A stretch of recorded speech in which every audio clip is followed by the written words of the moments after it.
son Jack, who's going to be called upon with millions of others in their generation to pay our bills.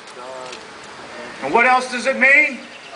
They're going to raise your taxes more than you've ever seen, because the money is going to run out. And that's why I'm standing up now, because I, like you, have had enough.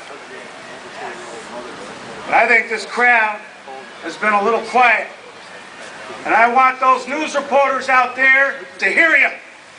And I think we should start by saying, kick the bums out! Kick the bums out! Kick the bums out! Kick the bums out! Kick the bums out! Kick the bums out! Thank you. Good morning. Oh, come on, I can't hear you. Good morning. You remember the movie that they had a couple of years ago, and the protagonist of the movie opened the window and stood at the window and said, "I'm mad and I'm not going to take it anymore." Yeah! Who's not mad about what's happening to our country? My God, nobody's not mad about what's happening to our country. Well, I'm mad. I was a Pan American Airlines pilot. We were the first company to lose our company because of terrorism. The accident over Lockerbie was no accident. 1776, a bunch of people who are about to become Americans said, "We're mad and we're not going to take it anymore." And they had a revolution against the crown. And they won. Taxation without representation is tyranny. And we're certainly being exposed to tyranny today, aren't we? Come on, I can't hear you. We're being exposed.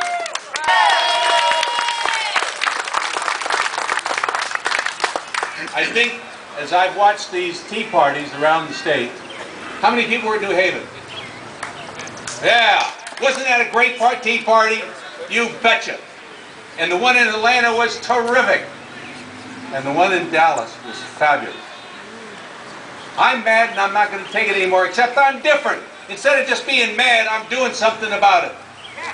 One thing I'd like to encourage you today is to take charge of your future and do something about it. Don't wait till the ballot box and toss them out in 2013. Write letters. Find positions where you can speak to your neighbors. Talk to you about what's important. Talk to them about what's important. And make a difference. With will, vision, and a sense of urgency, we Americans can make a difference and change the direction of this country. Thank you very much.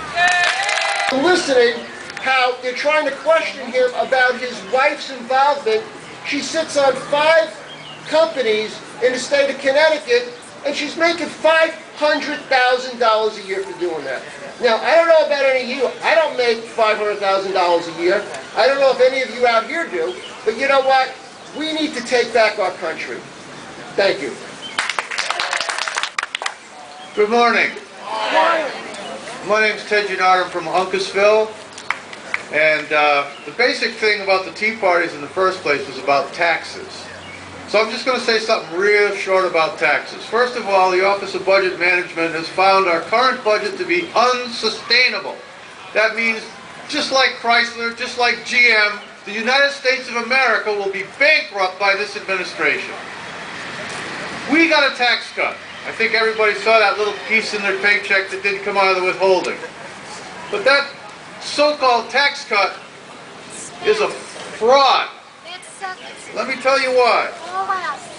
Because for every little piece of income tax you see or do not get, the politicians will play like a violin that your taxes are being lowered.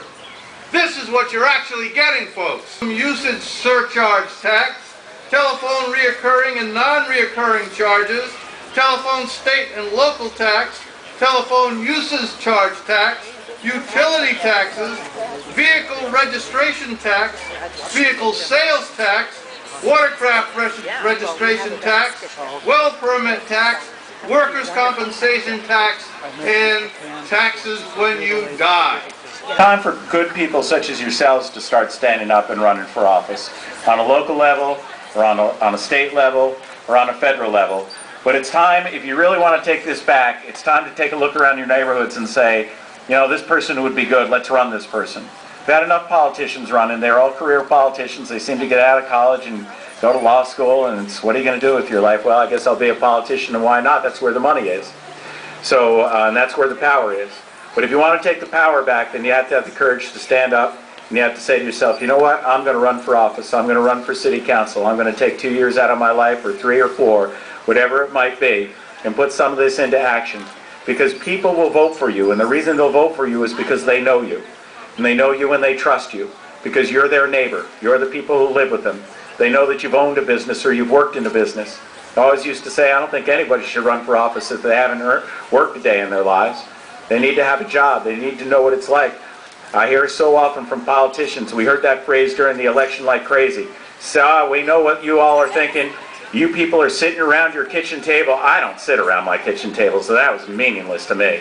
But you sit around your kitchen table trying to figure out how to pay your bills. Well, indeed we are, because we keep looking at our paychecks and we keep seeing a bigger chunk being taken out by the tax man. And the federal government will say, well, we're not taking that much more out of your pocket. We'll compare it to just the 1990s. Well, okay, that's fine with me. You want to roll the tax back on the federal level to what it was in the 90s during the Clinton administration, then I would say to the town of Clinton or the town of Simsbury, the town of Newington, state of Connecticut, you roll back your taxes to what they were in the 1990s as well. And then maybe we'll take a look at the federal government.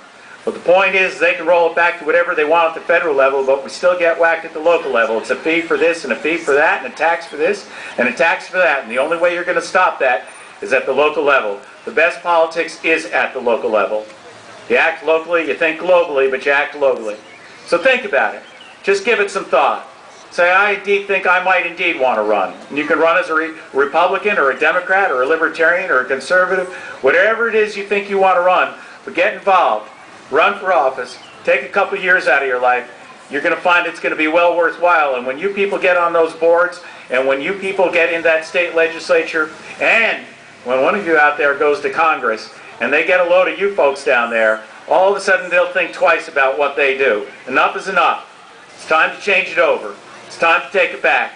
God bless all of you, and God bless America. Thank you very much.